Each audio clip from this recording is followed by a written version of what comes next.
15-20 ஆண்டுகளாக போக்குவரத்து தொழிலாளருடைய நிலையும் போக்குவரத்தின் நிலையும் கழகங்களின் நிலையும் இப்படி ஆனதற்கு என்ன காரணம் என்பதே ஒரு பெரிய விவாதத்திற்குரிய ஒரு பொருள். 72இல் தனியாராக ஓடிக்கொண்டிருந்த பேருந்துகளை, பல நூற்றுக்கணக்கான பேருந்துகள், பல பெரிய கம்பெனிகள், TVS company, ABT Mahalingam company, Simpson company போன்ற பெரிய பெரிய கம்பெனிகள், இந்த கம்பெனிகளை எல்லாம் நாட்டுடைமையாக்கி கழகங்கள் உருவாக்கப்பட்டது 72இலே. கலைஞருடைய அந்த செயல் பாராட்டுக்குரியது. நம்ம காலம் அதை அவர்கள் திரும்ப திரும்ப சொல்லிக் கொண்டிருந்தார்கள். இது எங்கள் சாதனை என்று அவர்கள் சொல்லுவார்கள். அது சரி. ஆனால் மகன் தந்தை காற்றும் உதவி என்று ஒரு குறள் இருக்கிறது. தந்தை செய்த இந்த நாட்டுடைமையை மகன் கொஞ்சம் கொஞ்சமாக தனியார் மயப்படுத்துகிற காரியத்தை செய்துவிட்டு போய்விட்டார். படிப்படியாக நுழைக்கப்பட்டது ஒப்பந்த முறை, ஒப்பந்த தொழிலாளர் முறை, வேலைகளையே தனியாருக்கு கொடுத்து விடுவது போன்ற பல வழிகளில், பிறகு தனியார் துறையில் ஓடுகிற பேருந்துகளுக்கு நம்முடைய நேரத்தை விட்டு கொடுத்து விடுவது, விரைவு போக்குவரத்து போன்ற இடங்களிலே ஆம்னி பஸ்ஸுகளுடைய சட்டவிரோத செயல்பாடுகளை அனுமதித்து விடுவது போன்ற பல செயல்கள் மூலமாக போக்குவரத்து கழகங்கள் பலவீனப்படுத்தப்பட்டன, குற்றுயிரும் குலையுருமாக ஆக்கப்பட்டது. போக்குவரத்தை இல்லாமலே செய்து விடுவது அவர்கள் விருப்பம்தான். ஆனால் அவ்வளவு சுலபமாக இது செய்ய முடியாது என்கிற அளவுக்கு நம்முடைய சமூகத்தில், மக்கள் மனதில் இது ஆழமாக இடம்பெற்றிருக்கிறது. ஒரு முறை ஜெயலலிதா அவர்கள் லாபகரமாக ஓடுகிற 50% வழித்தடங்களை தனியாருக்கு கொடுப்பது என்று அறிவித்தே விட்டார். அரசு அறிவிக்கப்பட நோட்டிஃபிகேஷன் கிட்டத்தட்ட அரை சட்டம், கொஞ்ச நாள் கழிச்சு அது அமலுக்கு வந்துடும். அப்படி அவர் அறிவித்தார். அப்படி 50% கொடுப்பது என்பது கூட நஷ்டமான வழித்தடத்தை தரமாட்டாராம், லாபமான வழித்தடத்தை கொடுத்தார். அதுக்கு என்ன காரணம்னா, நஷ்டமான வழித்தடத்தை கொடுத்தா அவன் வாங்கிக்குவான், வாங்க மாட்டான்ல. ஆகவே லாபமான வழித்தடத்தை கொடுப்பது என்று அறிவித்தார். அதை எதிர்த்து கடுமையாக நாம் போராடினோம். மக்கள் மனதில் இதனுடைய விளைவு என்ன என்பதை நாம் எடுத்து சொன்னோம். கிராமம் கிராமமாக நம்முடைய நடைப்பயணங்கள் வழியாக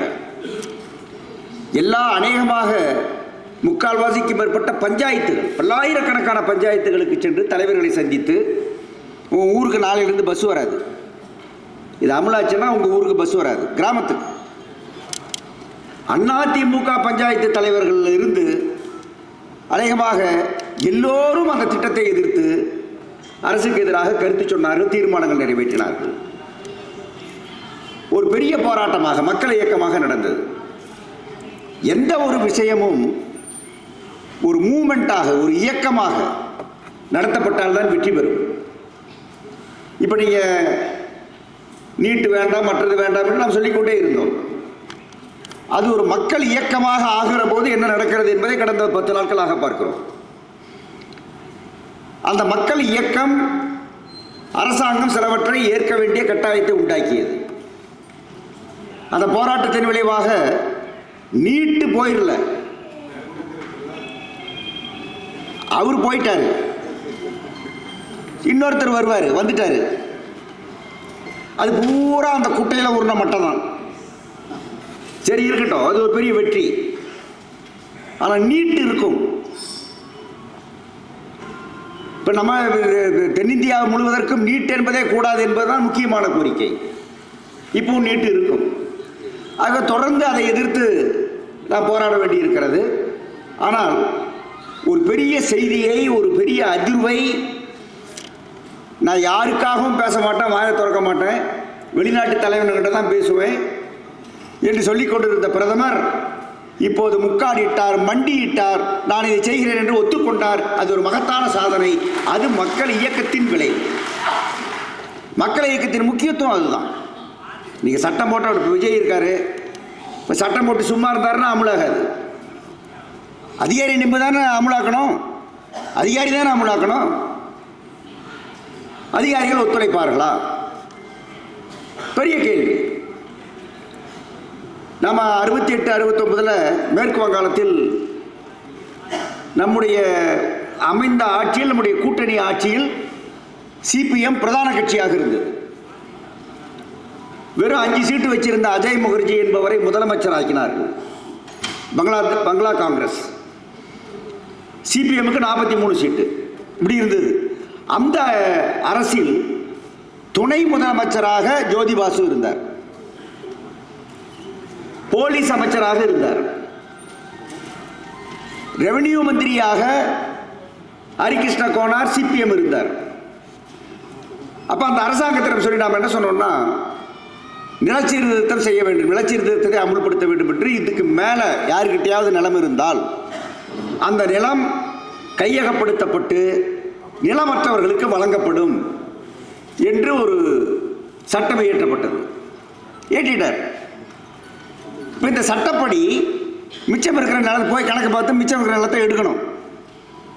எடுத்து அந்த கிராமத்தில் இருக்கக்கூடியவர்களுக்கு அரசின் வழிகாட்டுதல் படி 1 ஏக்கர், அரை ஏக்கர், 3/4 ஏக்கர், 2 ஏக்கர் என்று பிரித்து கொடுக்கணும். 2.5 லட்சம் ஏக்கர் மிச்சம் என்று சொன்னார்கள் சட்டத்தில். ஆனால் அமுல்படுத்த வேண்டிய வில்லேஜ் ஆஃபீஸர் தானே, அமுல்படுத்த வேண்டிய தாசில்தார் தானே, அமுல்படுத்த வேண்டிய கலெக்டர் தானே.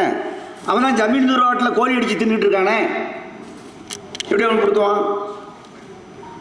நான் போனாங்க, ஆள் இல்லைங்க, நான் போனாங்க, இன்னும் ரெக்கார்டு சரியாக பார்க்க முடியலைங்க, இப்படியே தள்ளிட்டு இருந்தானுங்க. ஜோதி பாசு பார்த்தாரு, இது சரி வராது, சட்டம் போட்டால் மட்டும் பத்தாது, மக்கள் இயக்கத்தால் தான் இதை அமுல்படுத்த முடியும்னு என்ன சொன்னாருன்னா, நம்முடைய சங்கம் இருக்குல்ல, விவசாய சங்கம், நம்ம சங்கம் தொழிற்சங்கம் மாதிரி விவசாய சங்கம் இருக்குது, நம்ம வலுவான சங்கம் இருக்குது. விவசாய சங்கத்தை கூப்பிட்டாரு. ஏய், நீங்கள் எல்லாம் வேலை செய்கிறீங்க, வேலை செய்கிற இடத்துல யார் நிலச்சொந்தக்காரன், அவனுக்கு எத்தனை ஏக்கர் இருக்குன்னு உங்களுக்கு தெரியும். 500 ஏக்கர், 600 ஏக்கர், 800 ஏக்கர். ஆனால் எல்லாத்தையும் பிரித்து எழுதி வச்சுருப்பான். பொண்டாட்டி பேரில் கொஞ்சம், நாய் பேரில் கொஞ்சம், பேய் பேரில் கொஞ்சம், எல்லாத்தையும் 10 ஏக்கர் 5 ஏக்கர் பிரித்து வச்சுருப்பான். அப்படி பிரித்து வச்சிருக்கிற நிலமெல்லாம் அவனுக்கு தான் உனக்கு தெரியும். ஆகவே அந்த நிலம்லாம் எது, அந்த இடத்துல இருக்கிற மிச்ச நிலம் எதுன்னு உனக்கு தெரியும் என்பதால் இப்போ நீ தான் இருக்கிற, அது எந்த வீட்டுக்கு போகுதுன்னு தெரியும். அப்படின்னா ஒரு வீட்டுக்கு தானே போகுது.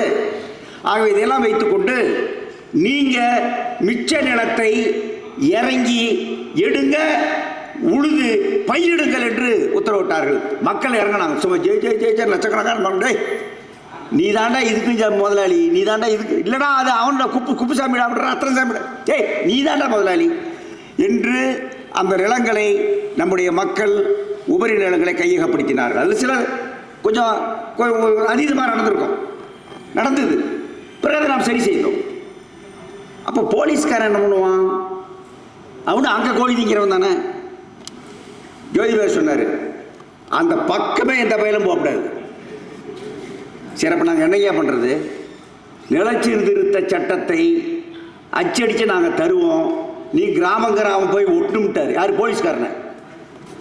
போலீஸ்காரன் போய் ஒட்டினாங்க. குத்தகைதாரருக்கு என்ன இருக்குது, அவனுக்கு என்ன இருக்குது? அதே மக்கள் இயக்கம் ஆனால்தான் ஒரு சட்டம் கூட அமலுக்கு வரும். மக்களை நம்பாத எந்த கட்சியும் எதையும் நீங்கள் பெருசாக செஞ்சிட முடியாது. அது கடந்த ஆட்சி மக்களிடமிருந்து வேகமாக விலகி போனது. அது ஏதோ ஜமீன்தார கட்சி மாதிரி, அது நம்ம கார்பரேட் மாதிரி அப்படி அவர்கள் இருந்தார். நம்ம போகிற போது நம்மளை சுற்றி 4 பேர் வருவான். அவனே தான் 4 பேர் தான் வருவாங்க. எல்லா இடத்துக்கும் அவனே தான் வருவான். அவனை பார்த்து பெரும் கூட்டமா, அங்கேயே 4 பேர், இங்கே 4 பேர், அங்கே அதே 4 பேர் தாயா விசில் அடிச்சுக்கிட்டு. கடந்த ஆட்சியில் மக்கள் சம்பந்தப்பட்ட அடிப்படையான விஷயங்களில் இருந்து அவங்க ரொம்ப தூரம் விலகி போயிட்டாங்க. அவங்க எது கொள்கை என்று அவர்கள் அறிவித்தார்களோ அந்த கொள்கையே கைவிடப்பட்டது. அதில் ஒரு கொள்கை போக்குவரத்து கொள்கை, நாட்டுடைமை கொள்கை. அதான் நம்ம இன்னைக்கு அனுபவிச்சுட்டு இருக்கிறோம். ஜெயலலிதா காலத்தில் ஆரம்பிச்சது அந்த சரிவு. இப்போ சொன்னாங்கல்ல, 3000 பஸ் ஓடலை, want of crew not run. என்ன நியாயம்? அப்போ என்ன சொல்லுவாங்க தெரியுங்களா? வண்டி இருக்கு, தொழிலாளர் எண்ணிக்கையும் இருக்கு, ஆனால் உங்களால நிறைய ஆப்சண்ட் ஆகிறான், பண்டிகை நேரத்தில் வரமாட்டேன்றான், முகூர்த்தம்னா எல்லாம் பாதி பேர் போயிடுறான். ஆகவே நாட்டுன்னு சொல்லிட்டு இருந்தாங்க ஒரு காலத்தில். இன்னைக்கு எதுக்கே நாட்டுன்னு? நீ டபிள்யூடி வாங்குற, லீவும் கொடுக்க மாட்டேங்கிற, ஒன்றும் கொடுக்க மாட்டேங்க. அதுக்கப்புறம் எது நாட்டுன்னு? Want of group. ஏன்னா ஆள் இல்லை. ஏன் எடுக்காமல் இருக்கீங்க? என்னங்க செய்வாங்க? இப்போ என்ன வேண்டுவாங்க? இப்போ கோயிலில் போய் ஒரு திருமணமான ஒரு நம்முடைய சகோதரி 2 வருஷம் குழந்தை பிறக்கல, என்ன வேண்டுவாங்க? கோயிலுக்கு போய் எனக்கு ஒரு குழந்தை வேணும் சாமி அப்படின்னு வேண்டுவாங்க.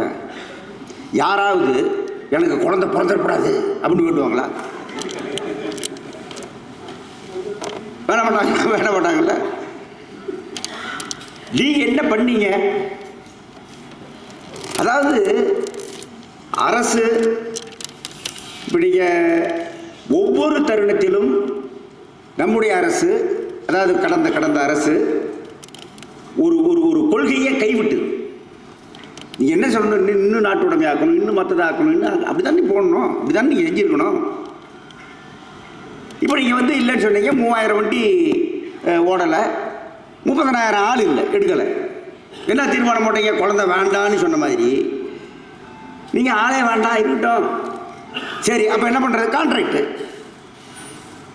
விட்டுருவோம். ரொம்ப சுலபமான வேலை அது. உன்னையும் ஏமாற்றி, வேலைக்கு வர்ற கான்ட்ராக்ட்காரனையும் ஏமாற்றி, தொழிலாளியை ஏமாற்றி, ஜனங்களையும் ஏமாற்றி, இவங்க பார்ட்டி ஃபண்டு, அது இப்போ இந்த கவர்மெண்ட் ஒன்று சொல்லியிருக்குது, பார்ட்டி ஃபண்டுங்கிறாங்க. நம்ம தெருவா நாயாலயம் எப்பா ஒரு 10 ரூபா கொடுறா, 20 ரூபா கொடுறான்னு. ஏன்னா அதான் நியாயமான கட்சியாக இருக்க முடியும், மக்களுக்கான கட்சியாக இருக்கும்.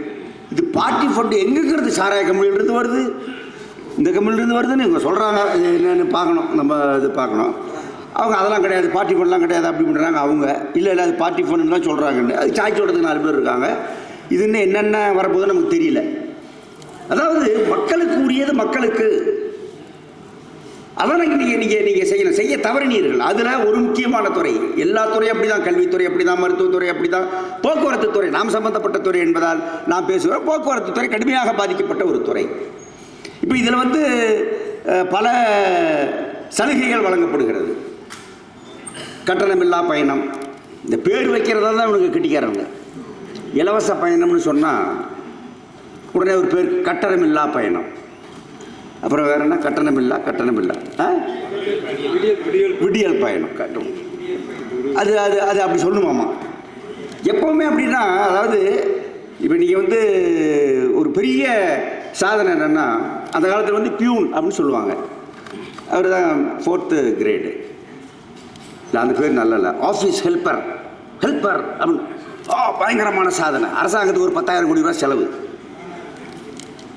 ஏற்கனவே அரைக்கால் ட்ரெஸ் போட்டிருந்தாங்க துப்புரவு பணியாளர்கள், இது முழுக்கால் ட்ரெஸ் போட்டு அரசாங்கத்துக்கு. இந்த மாதிரி சில்லற வேலையெல்லாம் பார்ப்பாங்கன்னு வச்சுக்கோங்களேன். இப்போ நான் வந்து உங்களுக்கு அரசாங்கத்துக்கு செலவில்லாத ஒரு திட்டம் சொன்னேன் நம்முடைய முதலமைச்சருக்கு விஜய்க்கு. நம்ம எல்லாம் போனோம்ல, நாங்கள் சிஐடி சார்பில் போனோம். சார் உங்களுக்கு செலவில்லாத ஆனால் நம்முடைய தமிழ்நாட்டுக்கு பலன் தருகிற ஒரு திட்டம் சொல்கிறேன்னு சொன்னேன். என்ன திட்டம்? 26,000 ரூபா மினிமம் வேஜஸ்ங்கிறது வந்து இப்போ கணக்குப்படி வரணுங்க, அதிகமாக வரணும். சரி, 26,000 இப்போ எவனும் கொடுக்குறதில்ல. 12,000, 10,000, 13,000, 15,000 கொடுத்துக்கிட்டு இருக்காங்க. நீங்கள் ஒன்று பண்ணுங்கள், 26,000 சொல்ல வேண்டாம். இனிமேல் குறைந்தபட்ச கூலி யாருக்கெல்லாம் அமுல்படுத்தப்படுகிறதோ அவங்களுக்கெல்லாம் 5,000 ரூபாய் மாதம் உயர்த்தப்பட வேண்டும்னு ஒரு உத்தரவு போடுங்க. அந்த உத்தரவு போட்டிங்கன்னா நீங்கள் கொடுக்க வேண்டாம், முதலாளி தானே கொடுக்க போகிறான். நீங்களாக கொடுக்க போகிறீங்க? இல்லை, முதலாளியை ஆளுக்கு 5,000 ரூபா மாதம் குறைந்தபட்ச கூலியில் இன்க்ரீஸ்ன்னு சொல்லு. கொடுக்க வேண்டியதை விட நான் சொல்கிறது குறைவு தான். சொல்லுங்கள், 1 கோடி பேர் அதுக்கு மேலே இருக்காங்க. 5,000 ரூபா ஒரு மாதத்துக்கு, 1 கோடி தான் எவ்வளோ? 5,000 கோடி ஆச்சா? வருஷத்துக்கு எவ்வளோ ஆச்சு? 60,000 கோடி மக்கள் கைக்கு, முதலாளி கையில் டக்குன்னு வந்துடும். உங்களுக்கு செலவு கிடையாது. ஆனால் பொருளாதாரத்துக்கு மிகப்பெரிய பெரிய இது கிடைக்கும். அவர் என்ன நினைச்சாரே தெரியாது, கேட்டே இருந்தார். என்னடா நமக்கு பாடம் எடுக்கிறான்னு நினச்சாரான்னு நமக்கு தெரியாது. கேட்டிருந்தார், பார்க்கலான்னு சொன்னார் வச்சுங்களேன். அது ஒரு பல விஷயங்கள் நம்மளுக்கு புதுசு. நம்ம கோரிக்கை நம்ம கொடுக்குறது, நம்ம கான்ட்ராக்டுங்கிறாங்க, வேண்டான்றானுங்க, இதுன்றானுங்க, வேண்டான்னு என்ன அவர் சரி நான் வந்து இதை ஆய்வு பண்ணுறேன்னு ஒரு சொன்னார். அது பெரிய விஷயம், ஆய்வு பண்ணட்டும். இப்போ ஆய்வெல்லாம் நாம் கொடுத்து ஒரு மாதம் மேலே ஆச்சு. இப்போ பட்ஜெட் வரப்போகுது. பட்ஜெட் தானே பெரிய முக்கியம். பட்டு ஜெட்டு அது விலை அப்படி தான் போகுது, விலை தான் ஜெட்டில் போகுது. சரி, பட்ஜெட்டு ரைட்டு. பட்ஜெட்டில் நீங்கள் என்ன கொள்கை அறிவிக்க போகிறீங்க? எல்லாத்துக்கும் கேள்வி இருக்குது. நம்முடைய போக்குவரத்து துறைக்கு என்ன கேள்வி? நம்முடைய சிறப்பு மாநாட்டில் அதான பேசணும். போக்குவரத்து துறை என்ன கொள்கை? நாட்டுடைமை கொள்கை தொடர்ந்து பலப்படுத்தப்படும், அது தொடர்ந்து கடைபிடிக்கப்படும் என்று ஒரு கொள்கையை இந்த அரசு அறிவிக்க வேண்டும் என்பது நம்முடைய கோரிக்கை. நீங்கள் அறிவிங்க. அது கைவிடப்பட்டு கொண்டிருக்கிறது. பல மாநிலங்களில் கைவிட்டாங்க. நாட்டுடைமை கொள்கை பின்பற்றப்படும், வலுவாக தொடர்ந்து கடைபிடிக்கப்படும் என்ற கொள்கையை நீங்கள் அறிவிக்கணும்.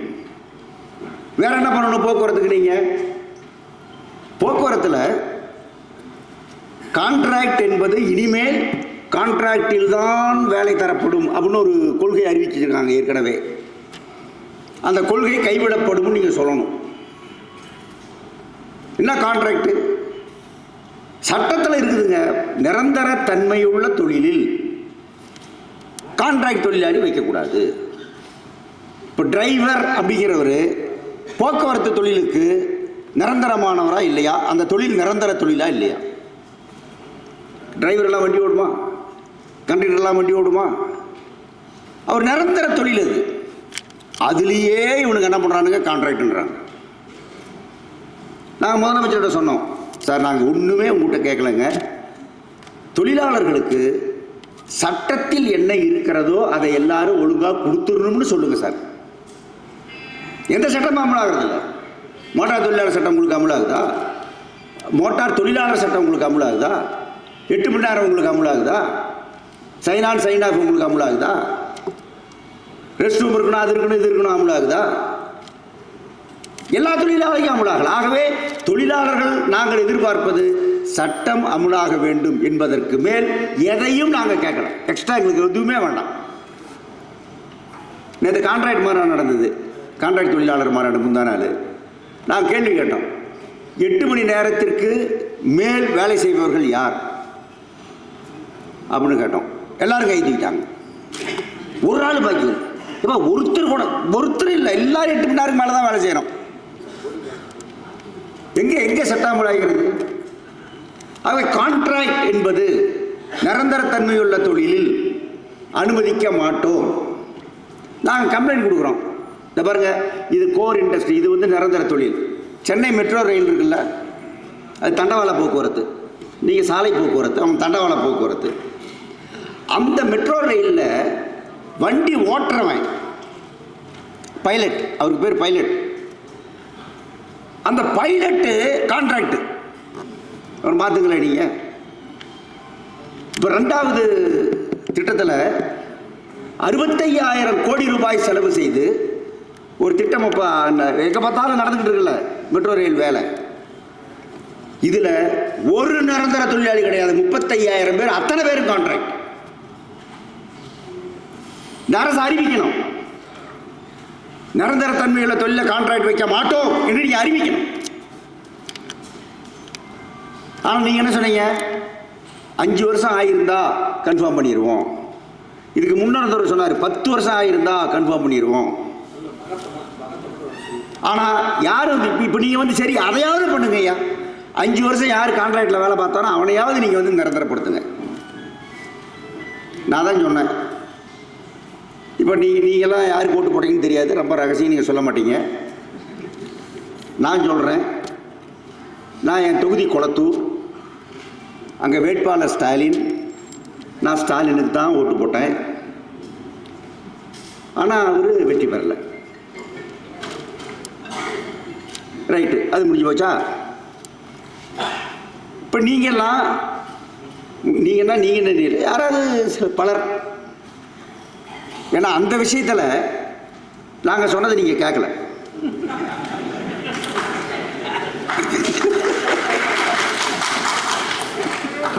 நாங்கள் சொல்கிறப்பெல்லாம் கேட்டுக்க வேண்டியது, அப்படியே கமுக்கமாக சிரிச்சிக்க வேண்டியது, அப்படி இருந்தீங்க. அதுக்கு காரணம் எங்களை அவமதிக்கணுங்கிற எண்ணம் இல்லை. அது எங்களுக்கு தெரியும். எங்களை அவமதிக்கணும், எங்கள் வார்த்தையை மீறணும்னு நீங்கள் நினைக்க மாட்டீங்க. ஆனால் நினைக்கிற அளவுக்கு விவகாரம் அது ஆகிப்போச்சு. சரி போட்டீங்க. ஆனால் அது 107 நின்று போச்சு. 107 நின்று போச்சு.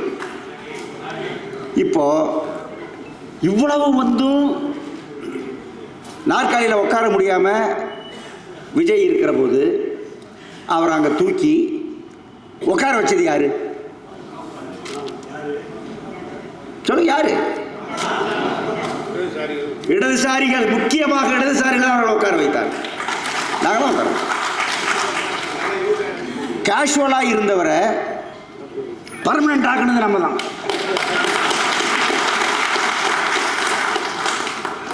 அதனால விஜய் நான் என்ன கேட்குறேன்னா, எல்லா கான்ட்ராக்டையும் தயவு செஞ்சு பர்மனன்ட் ஆக்கணும். இல்லைன்னா நாங்கள் பர்மனன்ட் ஆக்கிறதுக்கு போராட வேண்டியிருக்கும்.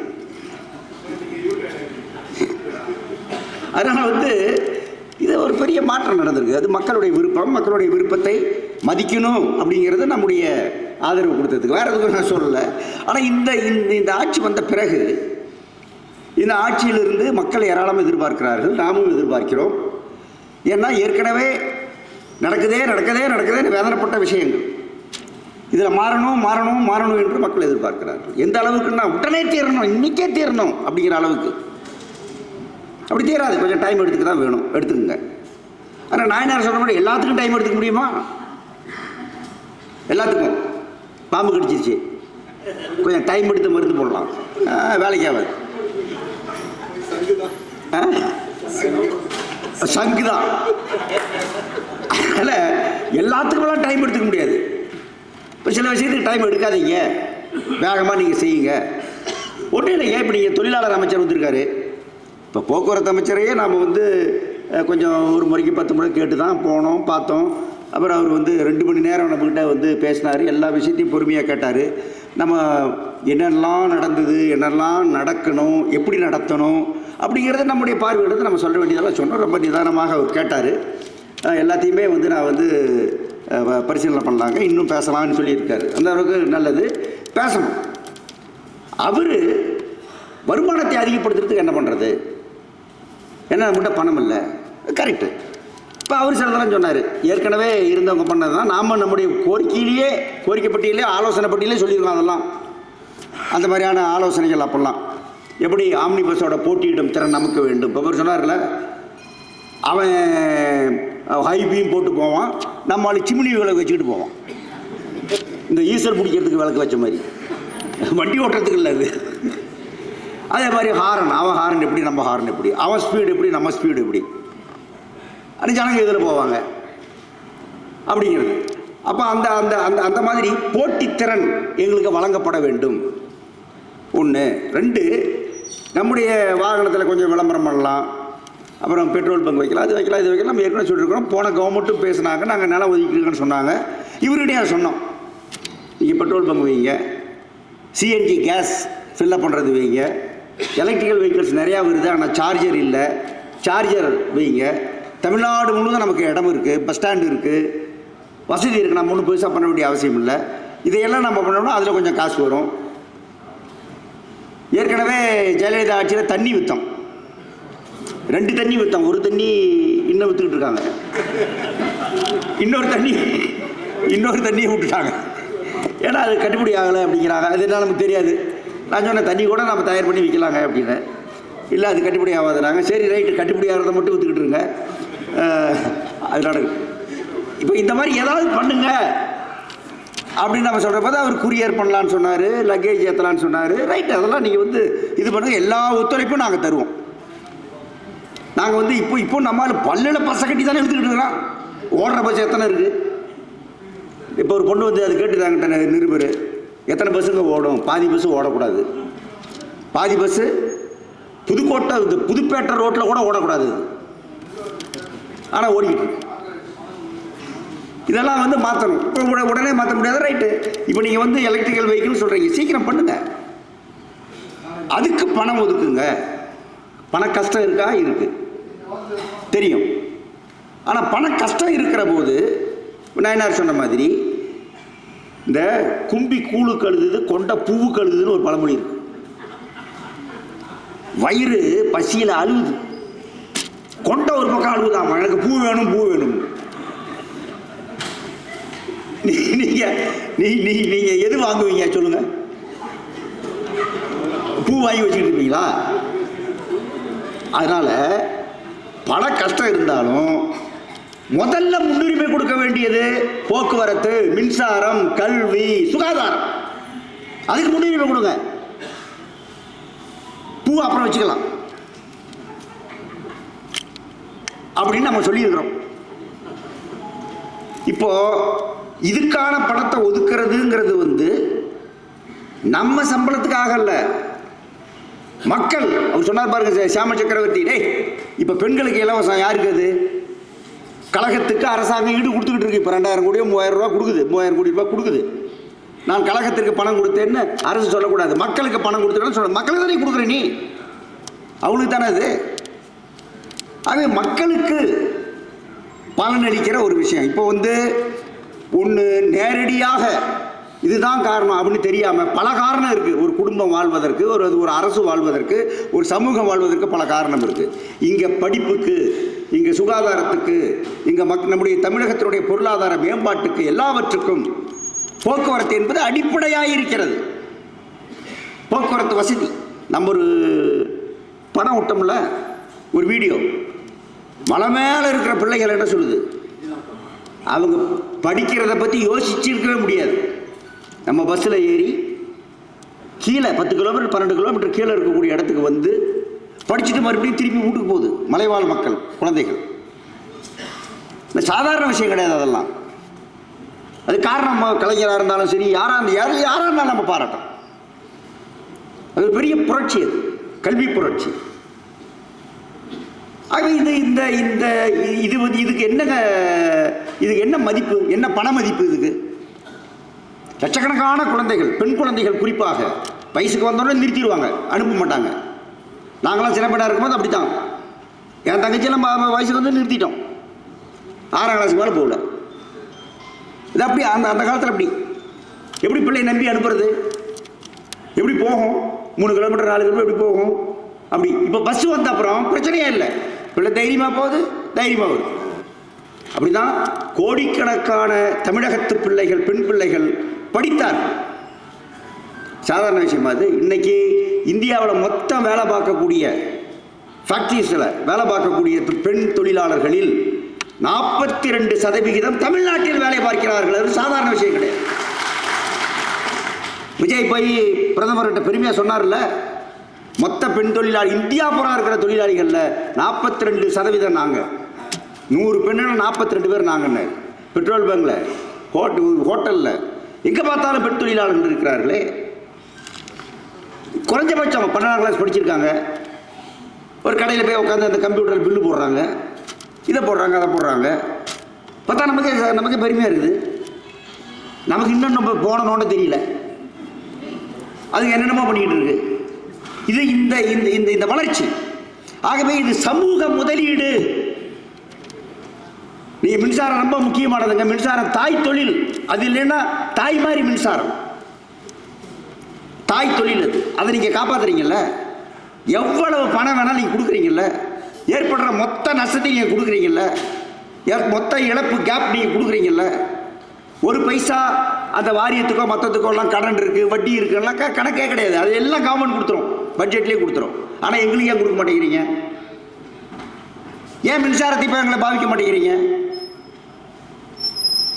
பாவிக்க மாட்டேங்கிறீங்க. என்ன சொல்கிறீங்க? ரைட்டு, நான் உங்களுக்கு காசு கொடுக்குறேன், காசு கொடுக்குறேன்னா என்ன ரெக்கமெண்ட் பண்ணுவார், அங்கே போய் வாங்கிக்கோங்க, வட்டி கொடுத்துருங்க. இப்போ நம்மளே போய் வாங்கிக்கலாம், இவனத்துக்கு வட்டி வாங்கிக்கோங்க. இப்போ கவர்மெண்ட் கொஞ்சம் கொடுக்கும், கொஞ்சம் காலத்துக்கு நம்ம வட்டி கொடுக்கணும், மற்றது கொடுக்கணும். ஒரு 5 வருஷம் கழிச்சு சரி இதுக்கு மேலே உங்களால் கொடுக்க முடியாது, அதை ஷேராக கன்வெர்ட் பண்ணிக்கிறாம்பாங்க. என்னத்துக்கு இந்த நாடகமெல்லாம்?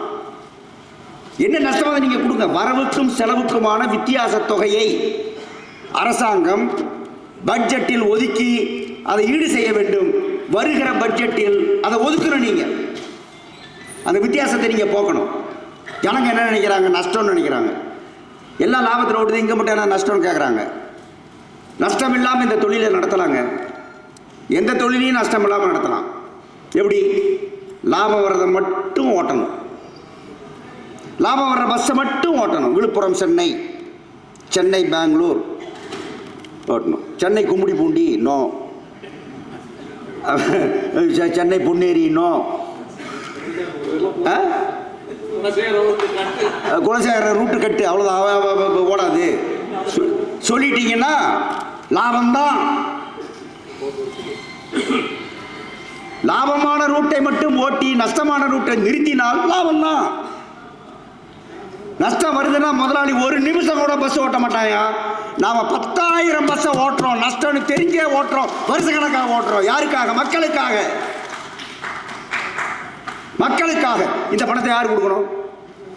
யாரும் கொடுக்கணும். தேர்தல் வந்தால் போதும், இலவச பயணம், பெண்களுக்கு பயணம் அறிவிக்கிறீங்க. எப்படி எப்படி அறிவிக்கிறீங்க? நீங்கள் கவர்மெண்ட்டில் இருக்க போய் தானே, பொதுத்துறையில் இருக்க போய் தானே. மின்சாரம் 200 யூனிட் இலவசம் இருக்க போய் தானே.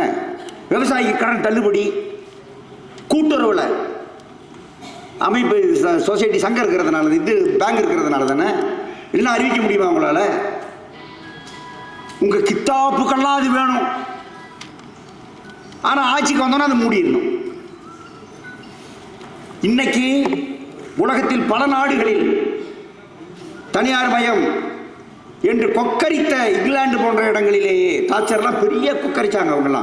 அவங்களே மீண்டும் ரயில், தபால், தண்ணீர் இதையெல்லாம் பொதுத்துறையில் வைக்க வேண்டும் என்று பல நாடுகளில் வச்சுட்டாங்க. பொதுத்துறைக்கு வந்துகிட்டு இருக்கு, ரிட்டையர் ஆகி வந்துகிட்டு இருக்கு. இங்கேயே அதாங்க நடக்கணும், அதான் நடக்கும். ஆனால் இப்போ நீங்கள் என்ன பண்ணுறீங்க? இதுக்கு வந்து ஒரு டெண்டர் விட்டுருக்காரு, பஸ்ஸுக்கு, என்னது அந்த எலக்ட்ரிக்கல் பஸ்ஸுக்கு. உடனே அறிவிங்க, இந்த டெண்டர் ரத்து அறிவிக்கணும். நீங்கள் என்னது டெண்டரு? நீங்கள் பஸ்ஸை வாங்கி ஓட்டு சார், நாங்கள் ஓட்டுறோம். இதுக்கு முன்னாடி இருந்தவர் சொன்னார், அந்த பஸ்ஸை உங்களால் ரிப்பேர் பண்ண முடியாது, ஓட்ட தெரியாது, டிரைவர் சீட்டுக்கே உனக்கு போக தெரியாது, அது பெரிய குகையில் பூந்து போகணும். யார்? இந்த சிவசங்கர். ஆமாம், இடிக்க பிள்ளையார் மாதிரி போக தெரியாது, ஓட்ட முடியாது, அதை உங்களால் ரிப்பேர் பண்ண முடியாது அப்படின்னா. இந்த இந்த இந்த இந்த நம்முடைய போக்குவரத்து கழகத்தில் பஸ்ஸு ஓட்டி 5 வருஷம் 10 வருஷம் ஓட்டுற அந்த தொழிலாளிக்கு இணையாக வேற டிரைவரை நீ பார்க்கவே முடியாதியா. நீ ஒன்றா நீங்கள் பார்க்க முடியாது. இங்கே வேலை பார்த்துருக்கிற ஒரு டெக்னிக்கல் தொழிலாளி, அவனை எங்கே விட்டாலும் வீடே இல்லாமல் பஸ்ஸை ஓட்டுவான். நம்ம அதாங்க யார்? நம்ம தானே செய்யறோம். ஓடுற லாய்க்கான பஸ் இது. அவர் சொன்னார், 8 ரூபாய்க்கு உதிரி பாகம் வாங்குற இடம் போய் இப்போ 1 ரூபாய்க்கு வாங்குறான். 1 ரூபாய்க்கு என்னங்க வாங்குவீங்க? கடல மிட்டாய் கூட கிடைக்காது. இவன் என்ன பண்ணுறான்? நம்மால் வண்டி ஓடணும்பா, சரி என்னப்பா பண்ணுறது, அது அங்கே ஒன்று நிற்கிது, அதை பிடிக்கிட்டு வந்துரு. எங்கே நிற்கிற வண்டியிலிருந்து இந்த கிட்னி திருடி விற்கிறான் பார்த்தியா, அந்த மாதிரி நம்மால் அங்கே இருக்கிற கேர் பாக்ஸை திருடி கொண்டாந்து இங்கே வைக்க வேண்டியது, இதை கொண்டு போய் அங்கே ஃபிட் பண்ண வேண்டியது, அதை கழட்டி இதை சொருக வேண்டியது. ஏன்னா இதெல்லாம் இந்த வேலையத்த மாமையை வந்து புடவை கிழிச்சு தைச்சாலாம் அந்த கணக்கா. இது ஏன் நீ கொடுக்க மாட்டேன்ற? இது நம்மளால தான் செய்கிறான். இப்போ இவருக்கு எலக்ட்ரிக்கல் பஸ் ரிப்பேர் பண்ண தெரியாதாமா? இந்த பாருங்க, அடிப்படை தொழில்நுட்ப அறிவு இருந்தால் புதுசாக என்ன வந்தாலும் சரிங்க, 1 மாதம் அவனுக்கு ட்ரைனிங் கொடுத்தா போதும், பிச்சு உதறிடுவோம். வால்வோ பஸ் யார் பண்ணுறாப்போ? வால்வோ உலகத்திலே பெரிய வண்டிங்க, அது பெரிய நவீன வண்டி தானே அது. நம்ம பண்ணிட்டு இருக்கிறோம். இந்தியாவிலேயே அரசு போக்குவரத்தில் வால்வோ வண்டியில் கையை வைக்கிறவனே நம்ம தான். மற்றவங்க கிட்டே போக மாட்டானோ. சிவசங்கர் சொன்னார், நம்ம ஆளுங்களுக்கு அது பத்தாதுங்க, அதனால் தனியாக விட்டுடுறோம். என்னையா பெரிய லேலண்டு, என்ன பெரிய ஏங்க, யாராவது டெப்போவே அவர்கிட்ட கொடுத்துருவானா? டெப்போ, அதுக்குள்ளே இருக்கிற எல்லா அடிப்படை வசதிகள், கட்டமைப்புகள், ரேம்ப்பு கிம்பு எல்லாத்தையும் அவங்களுக்கு கொடுத்துட்டு இவன் சொல்கிறான், அதுக்கப்புறம் உனக்கு ஏதாவது நஷ்டம் வந்தா அதுக்கு நானே தாரேன். இந்த மாதிரி கூப்பிட்ட எவ்வளோ வேற கூப்பிட்டு பார்க்க முடியுமா? ஏன் அந்த காசை எனக்கு கூட நான் பண்ணிட்டு போகிறேன், கழகம் ஓட்டாதா? அந்த காசை கொடுத்தா கழகத்தை நாங்கள் ஓட்டு போகிறோம். ரொம்ப கேவலமான ஒரு முடிவை கடந்த ஆட்சி எடுத்தது. நான் விஜய் அவர்களுக்கு சொல்லுகிறேன், நீங்கள் தயவு செய்து இந்த அக்கிரமத்துக்கு ஒரு முடிவு கட்டுங்க. எலக்ட்ரிசிட்டி தனியார் கொடுத்தாங்க, என்ரான் ஒன்று மகாராஷ்டிராவில் தனியார் கொடுத்தாங்க.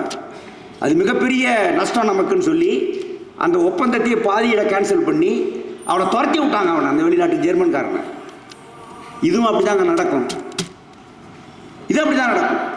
ஆகவே அதை நீங்கள் எடுங்க, திருப்பி எடுங்க, எங்கள் கையில் கொடுங்க, அது எப்படி ஓடுதுன்னு பாருங்க. அப்புறம் இதற்கு ஒரு முடிவு கட்டப்பட வேண்டும் என்பதுதான் முக்கியமான விஷயம். நீங்கள் ஊழலை இது பண்ணுறீங்க, மற்றது பண்ணுறீங்க. இப்போ ஜனங்கள்லாம் இப்போ நான் கூட ஒரு பத்திரப்பதிவு ஆஃபீஸுக்கு போனேன். பத்திரப்பதிவு ஆஃபீஸில் ரொம்ப சுத்தமாக நடந்தது. மதுரையில் நம்ம ஆஃபீஸை பதிவு பண்ண போனேன். அவர் வேகமாக எல்லாம் மடம் முடிச்சு எல்லாம் பண்ணி எல்லாத்தையும் பண்ணி முடிச்சிட்டாரு. அப்புறம் வெளியே வந்தோடனே இன்னொருத்தர் சொல்கிறாரு, எனக்கு முன்னே பத்திரம் பதிவு பண்ணுற சொல்கிறாரு, சார் அவர் என்கிட்ட சொன்னார், வெளியே போனால் காசு கொடுத்தியான்னு கேட்பாங்கப்பா, இல்லைன்னு சொல்லியிருப்பான் அப்படின்னு. ரொம்ப சந்தோஷமாக இருக்குது, ரொம்ப சந்தோஷமாக இருக்குது. ரைட்டு, இந்த பயம் அவர்களுக்கு வந்திருக்கிறது அப்படிங்கிறது. ஏன்னா நம்ம ஆளுங்க தான் அல்ல, நம்ம ஆளுங்க தானே. இப்போ என்ன இது நீங்கள் சரி பண்ணணும். சாதாரண மக்கள் அதனால் பாதிக்கப்படுகிறார்கள். என்ன மண்ணை கொண்டு போய் தெருவில் போட முடியாது, கொட்ட முடியாது. அவன் வண்டி வர்றதுக்கு முன்னாடி கவுன்சிலர் வந்துடுவான். எங்கே சார் வந்திருக்கீங்க, உங்கள் வீட்டுக்கு மண் வந்துக்கிட்டு இருக்கியா? கொஞ்சமாக பண்ணாங்க அவங்க. இதெல்லாம் தப்பு. இதெல்லாம் கொஞ்சம் கொஞ்சமாக ஜனங்களை கொள்ளையடித்த வேலைகள். இப்போ இதெல்லாம் நீங்கள் பண்ணுறீங்களா? ரைட்டு, எங்கள் ஆதரவு உங்களுக்கு உண்டு. ஏன்னா இதெல்லாம் செய்ய தெரியாதவங்க, பொறப்புலியே செய்ய தெரியாமல் போனவங்க நாங்கள் இதெல்லாம் ஆதரிக்கிறோம், வரவேற்கிறோம். ஆனால் மற்றதெல்லாம் ஆதரிக்க முடியாது. நீங்கள் இந்த கான்ட்ராக்டு, இந்த தனியார் மயம், மற்றது இதெல்லாம் விட்டுருங்க. அடுத்து எங்கள் தொழிலாளிக்கு சம்பளம் கொடுக்காம யாருக்கு கொடுக்க போகிறீங்க? ரிட்டையர் ஆனவனுக்கு உடனே பணம் கொடுக்காம என்னங்க நியாயம்? என்ன நியாயம்? 30 வருஷம் வேலை பார்த்துட்டு அவன் பாட்டில் போவான், வெறுங்கையோடு போவானா? போயிட்டு இருந்தானே நம்மால். 2 வருஷம் கழித்து வாங்குறாங்க, 2 வருஷம் கழிச்சு. இப்போ நீங்கள் அடுத்த வருஷம், இப்போ அரசில் ஏகப்பட்ட போஸ்ட் காலியாக இருக்குது. அடுத்த வருஷம் 58 60 ஆக்குனாங்கல்ல, அதனுடைய விளைவாக அடுத்த வருஷம் 1 லட்சம் பேர் கவர்மெண்ட் ஆஃபீஸில் ரிட்டையர் ஆக போகிறாங்க. ஏற்கனவே 2 லட்சம் பாக்கி, 1 லட்சம் கூண்டோடு போயிடுவான். கலைஞர் காலத்தில் ஒன்றா போடப்பட்டவர்கள் எப்படி போடப்பட்ட உங்களுக்கு தெரியும். என்ன பண்ண போகிறீங்க? ஆக இந்த வேலைக்கு ஆள் எடுப்பது, அவர்களை நிரந்தரப்படுத்துவது, நிரந்தரமாக அவர்களுக்கு வேலை கொடுப்பது, வேலை செய்கிறவர்களுக்கு சம்பளம் கொடுத்தா ஒரு கவர்மெண்ட் கெட்டு போகுமா? பெத்த பிள்ளைக்கு அம்மா சோறு கொடுத்தா அம்மா செத்து போயிடுவாளா? நீதானே அம்மா, நீதானே நீ கவர்மெண்ட்டு. சம்பளம் கொடுக்க மாட்டேன், 10,000 15,000 கொள்ளையடிச்சுக்க, என்ன வேணாலும் பண்ணிக்கோ அப்படின்னு சொன்னால் என்ன அர்த்தம்? ஆகவே அரசு குறைந்தபட்ச கூலியை, கான்ட்ராக்ட் ஒழிப்பை, நிரந்தரம் என்பதை சாதாரண தொழிலாளர்களுக்கு நீங்கள் வழங்கணும். தனியார் முதலாளிகளுக்கு நீங்கள் துணை போகக்கூடாது என்பது. நான் கடைசியாக கேட்டேன், நான் முதலமைச்சரிடம், நீங்கள் தொழில் கொள்கை அறிவிக்கிறீங்க, முதலாளிகள் வந்தால் அவர்களுக்கு இன்னென்னது தரப்படும், அவர்களுக்கு இந்த சலுகை தரப்படும், அந்த சலுகை தரப்படும், மின்சாரம் இலவசம், தண்ணீர் இலவசம், சகலமும் இலவசம், எல்லாம் வாங்க, ஆனால் வாங்க கொள்ளையடிக்க போங்க அப்படின்னு நீங்கள் கொள்கை அறிவிக்கிறீங்கல்ல. தொழிலாளர் கொள்கை என்ன? இந்த அரசாங்கத்தின் தொழிலாளர் கொள்கை என்ன? எனக்கு ஒன்று சொல்லுங்க. தொழிலாளர் சட்டங்கள் அனைத்தும் எந்த விதமான குளறுபடியும் இல்லாமல் தொழிலாளிக்கு அமுல்படுத்தப்படும் அப்படின்னு சொல்லுங்க, போதும். வேற ஒன்றும் எனக்கு வேண்டாம். என்ன உங்க தொழிலாளர் கொள்கை? இப்போ நீங்கள் ஒரு ஸ்ட்ரைக்கு, நமக்கு முதலாளிக்கும் ஸ்ட்ரைக்குங்க. முதலாளி அநியாயம் பண்ணுறா, நம்ம ஸ்ட்ரைக் பண்ணுறோங்க. இதில் போலீஸுக்கு என்ன வேலை? போலீஸுக்கு என்ன வேலை? இந்த சில இந்த மோசமான சில கணவன்மார்கள் இருக்கிறார்கள். அவன் என்ன பண்ணுவான்? பொண்டாட்டி போட்டு அடிப்பான், எந்த நியாயமும் இல்லாமல் அடிப்பான். யாராவது தாங்க முடியாமல் பக்கத்தில் போய் ஏப்பா இப்படி அடிக்கிற அந்த பொண்ணையை பாவம் அப்படின்னு கேட்டால், இது எங்கள் விவகாரம், நான் என் பொண்டாட்டி நான் அடிப்பேன் அவனை தூக்கி போட்டு மிதிக்கணும் அவனை, அது ஒரு பக்கம் வச்சுக்கிறேன். அவன் சொல்லுவான்ல, அந்த மாதிரி நான் என்ன சொல்கிறேன்னா, முதலாளி எனக்கு கொடுக்க வேண்டியது கொடுக்கல, நான் இது வரணும்னு நான் கேட்குறேன், எனக்கு அவனுக்கும் பிரச்சனை, நான் வந்து வேலை நிறுத்தம் பண்ணுறேன் அல்லது ஒரு ஆர்ப்பாட்டம் பண்ணுறேன். யார் வரணும்? முதலாளி வரணும், பாப்பா பேசலான்னு. முதலாளி வரலையா, தொழிலாளர் துறை வரணும், என்னப்பா வாங்கப்பா. ஆனால் இந்த ரெண்டும் வர்றது கிடையாது. போலீஸ் வரான், எதுக்கே நீ வர, ஒரு குச்சை தூக்கிட்டு வரான், இங்கே உட்காராத, அங்கே உட்காராத, அங்கே உட்காராது, இங்கே உட்காராது, இங்கே உட்காராத, கேட்டில் நிற்காத, 500 மீட்டர் தள்ளிப்போ. நீதிமன்றங்கள் வேற, 500 மீட்டர் தள்ளிப்போ. இந்த நீதிமன்றத்துக்கு வேறு இந்த காக்கரோச்சி பசங்க தான், காக்கரோச்சி தான் இது, காக்கரோச்சின்னு சொன்னவர் தானே அவர். நீதிமன்றத்துக்கு என்ன வேறு வேலையே கிடையாதா? 500 மீட்டர் தள்ளிப்போ, 300 மீட்டர் தள்ளிப்போ. எந்த சட்டத்திலையா இருக்கு 500 மீட்டர் தள்ளிப்போன்னு சொல்கிறது? நீ சொல்கிறீங்க, ஏன் சொல்கிறீங்க? எங்கேயோ போய் செட்டில் ஆகியிருக்காங்க. சரி, நீ வந்து இப்போ நீங்கள் ஒன்று சொல்லுங்கள், நீங்கள் நியாயம்னு சொல்லுங்க பார்க்கலாம். ஓய்வு பெற்றவன் எப்படி கொடுக்காம இருப்பீங்க? யார் பணம்? என் பணத்தை எடுத்து இவங்க செலவு பண்ணுவாங்களாமா. என் பிஎஃப் பணம், என் சொசைட்டி பணம், எல்ஐசி பணம் எடுத்து செலவு பண்ணுவாங்களாமா. 15,000 கோடி ரூபாய் அந்த பணம் மட்டும் இருக்குது. என்னங்க இதை விட கேவலம் என்னங்க வேணும்? இதோட வேற என்ன கேவலம் வேணும்? இதுக்கு சரிங்க, எந்த துறையிலாவது இது இருக்கா? இன்னொரு துறையில் அப்படி தாங்க இருக்குன்னு சொல்லுங்க, நாங்கள் விட்டுறோம். காட்டுங்க பார்க்கலாம். எங்கேயுமே இல்லையே. ஜட்ஜி இதெல்லாம் கேட்குறாருல, நான் கோர்ட்டுக்கு போனால் ஜட்ஜி சொல்கிறாரு, என்ன வேணும்? கிராஜுவிட்டி கொடுக்கலாங்க. அப்படியா, 12 இன்ஸ்டால்மெண்ட்டில் வாங்கிக்கோ. அவரு சட்டத்திலே இடம் கிடையாது. நான் என்ன சொல்கிறேன், இனிமேல் ஜட்ஜுக்கு ரிட்டையர் ஆனால் 12 இன்ஸ்டால்மெண்ட்லாம் உங்களுக்கு கிராஜுவிட்டி கொடுக்கும். அவர் வாங்கிக்கிறாரா பார்க்கலாம். தையா போய் அனுப்பி பாருங்க. எங்களுக்கு என்ன 12 இன்ஸ்டால்மெண்ட்டு அப்படி கொடுக்குற நீதிமன்றமாக இருக்கிறது. நீங்கள் எங்களுக்கு கிராஜுவிட்டி கொடுக்க மாட்டீங்க, பிஎஃப் கொடுக்க மாட்டீங்க. ஏன் கொடுக்க மாட்டீங்க? என் மனதை எடுத்து சாப்பிட்டீங்களா நீங்கள்? சரியா, அந்த தொழிலாளி 70 எப்போங்க உதவி தேவை? மருத்துவ உதவி எப்போ தேவை? பிறந்த குழந்தைக்கு தேவைங்க. திடீர்னு சளி பிடிச்சிரும், திடீர்னு பேதி ஆயிரும், திடீர்னு இதாகிடும். பிறந்த குழந்தைய நான் அப்படி பார்க்கணும், பொத்தி பார்க்கணும். அது தினந்தோறும் கவனிக்கணும், மருந்து கொடுக்கணும், மற்றது கொடுக்கணும். அடுத்தது வயசானவங்க 2 பேரும் ஒரு விதத்தில் குழந்தைகள் தான். வயசு விஷயத்தில், மற்ற விஷயத்தில், வியாதி விஷயத்தில். அந்த வயசான காலத்தில் தான் அவனுக்கு வந்து மருத்துவ உதவி கொடுக்கணும். எப்பா இவங்களுக்கு ஒரு இன்சூரன்ஸ் கொடுங்கப்பா, மெடிக்கல் இன்சூரன்ஸ். நீ சும்மாலாம் தர வேண்டாம். தரமாட்டேங்கிறாங்க. பணம் கவர்மெண்ட்டு முதல் பணம் 70 கோடியாது, 72 கோடி, 72 கோடி. இது என்ன காசுங்க இது? இந்த 72 கோடி நான் கட்ட முடியாது. இன்னைக்கு வரைக்கும் அவங்களுக்கு இல்லை. 72 கோடி நாம் எப்படி கட்டுறது? பேங்க்கில் வாங்கிக்கோ, நான் சொல்லி விட்றேன்.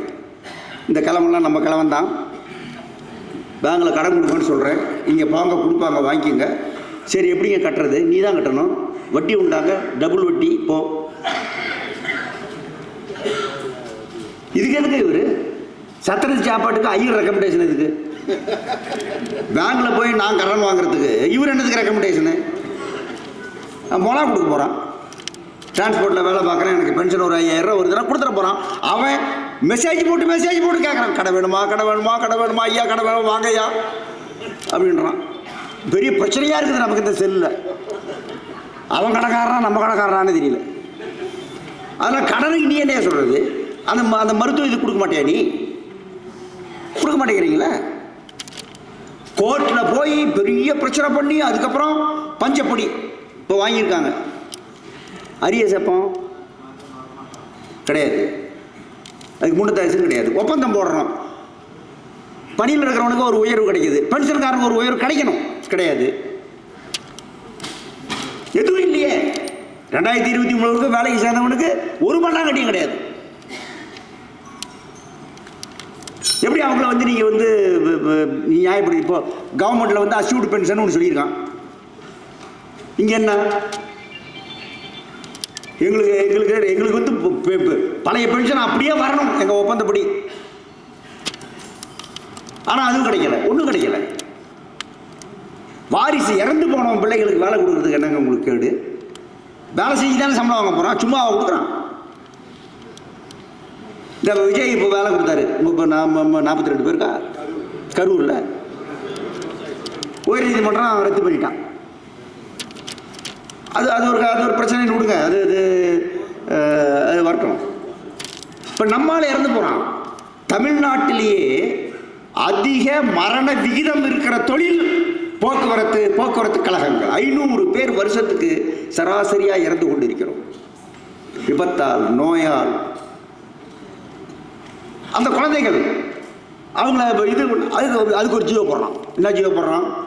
5% மேல் மொத்த தொழிலாளியில் 5% மேல் வாரிசு பிள்ளைகள் வேலையில் இருக்கக்கூடாது. ஏன்டாப்பா, என்னப்பா அவன் கஷ்டம், அவன் சும்மா உட்காந்து திங்க போகிறான். அவன் அப்படி ஜியா போடுறாங்க அண்ணா திமுக ஆட்சியில். என்ன செத்து போன மேலே உனக்கு, அவன் ஆவி மேலே உனக்குன்னே அவ்வளவு பாவி உனக்கு வருத்தம் என்ன கஷ்டம்? ஒப்பந்தம் போடுறாங்க. 30 வருஷத்துக்கு முன்னே ஒப்பந்தம் போட்டாங்க. நான் டெக்னிக்கல்னு ஒரு ஒப்பந்தம் போட்டாங்க. 4 வருஷம் அவனுக்கு ட்ரைனிங் கொடு, அவனுக்கு கொஞ்சம் சம்பளத்தை கொடு, கொஞ்சமாக கொடு, அதுக்கப்புறம் அவனை பர்மனெண்ட் பண்ணு போட்டிருக்காங்க. அப்படி நிறைய பேர் உள்ள வந்திருக்காங்க. ஏன் அதை செய்யக்கூடாது? எங்கே போனாலும் ஒரு 4 பெண் குழந்தைகள் வந்து எங்கள் அப்பா இறந்து போய் இத்தனை வருஷம் ஆச்சு, நான் கண்டக்டர் லைசன்ஸ் எடுத்துக்கிறேன், கொடுக்க மாட்டேங்கிறாங்க. கேட்டால் 5% தாண்டிட்டாங்கிறாங்க. அப்போ இனிமே நாம் ஆண்டவங்கிட்ட தான் போகணும். 5%க்கு மேலே எங்களை சாகாமல் பார்த்துக்கோ. மொத்தத்தில் நாங்கள் 5% தான் சாகணும், நீ அது ஒரு கணக்கு பண்ணுன்னு அவர்கிட்ட தான் போகணும். இதெல்லாம் வந்து இதயமே இல்லாத விஷயம். இப்போ அந்த பசங்க நமக்கு ஃபோன் மேலே ஃபோன் பண்ணிட்டு இருக்காங்க. ஐயா, எனக்கு இப்போ 38 வயசு ஆகிப்போச்சியா, 37 வயசு ஆகிப்போச்சா, 36 வயசு ஆகிப்போச்சா, என்னென்ன. இப்போ அப்பா இறக்குற போது பையனுக்கு 2 வயசுன்னு வச்சுங்க, அவனுக்கு எப்போ வேலை கொடுக்குறது? வயசுக்கு வந்தாலும் கொடுக்கணும். 2 வயசு பையனுக்கு வேலை கொடுத்துரு, எனக்கு இன்னும் ஆட்சி அப்படின்னு வேலையை அவனுக்கு கொடுத்துட்டு கையில் ஒரு பால் புட்டியை கொடுத்துரு, அவன் பாட்டில் இருக்கட்டும். கொடுத்துருவியா? அவன் எப்போ வேலைக்கு தயாராகனா அப்போ கொடுக்குற என்னையா கஷ்டம் ரெக்கார்ட் மெயின்டைன் பண்ணி.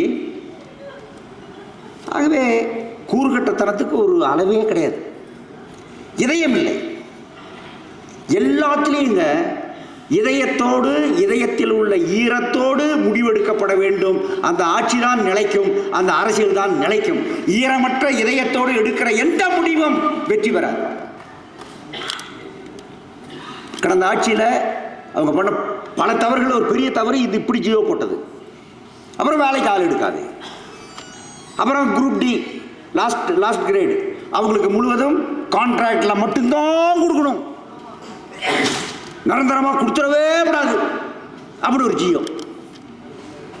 இப்போ எம்டி நினைச்சாலும் கொடுக்க முடியாது. இப்போ யாருக்கு உத்தரவு போடுறதுக்கு, ஜியோ போடுறதுக்கு?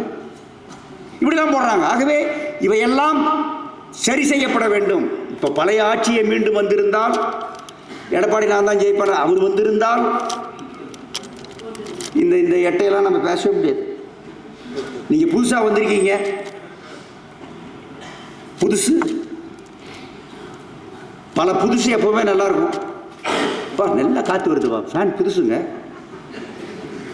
ஏசி ஜில்லுன்றுங்க புதுசுங்க, எல்லாம் புதுசு. நீங்களும் புதுசு. எங்களுக்கு ஜில்லுன்னு இருக்கணும், நீங்கள் எங்களுக்கு நல்லா இருக்கணும் நீங்கள். ஆகவே ஒரு புதுசு எப்படி வாங்கினவனை மகிழ்விக்குமோ அதை போல இவங்கெல்லாம் ஓட்டு போட்டாங்க, நாங்கள் ஓட்டு போராட்டி போனாலும் உங்களை கடைசியில் நாற்காலியில் தூக்கி பர்மனெண்ட் ஆக்குனதே நாங்கள் தான். ஆகவே எங்கள் மனசெல்லாம் குளிர்ற மாதிரி ஒரு முடிவெடுங்க. கடைசியாக நான் சொல்கிறேன், உங்களுக்கு கண்ணாகவும் காதாகவும் இருப்பது யார் என்றால் தொழிற்சங்க இயக்கம்தான். போக்குவரத்து அமைச்சர் புரிஞ்சுக்கணும். எங்கள் மூலமாக தான் நீங்கள் தெரிஞ்சுக்க முடியும். எங்கள் மூலமாக தான் என்ன பிரச்சனைன்னு உங்களுக்கு புரிஞ்சுக்க முடியும். இன்றைக்கி தொழிலாளர் துறை தான் அதிக சட்டங்கள் சம்பந்தப்பட்ட துறை. 60க்கும் மேற்பட்ட சட்டங்கள் அந்த அமைச்சர் படித்தாதான், அந்த அமைச்சரில் தெரிஞ்சுக்கிட்டா தான் அந்த துறையை சமாளிக்க முடியும். 60க்கும் மேற்பட்ட எந்த துறையிலும் இத்தனை சட்டம் கிடையாது. கமர்ஷியல் டாக்ஸ் டிபார்ட்மெண்ட் எத்தனை சட்டம் இருக்குது? அந்த மந்திரி படிக்க வேண்டியது.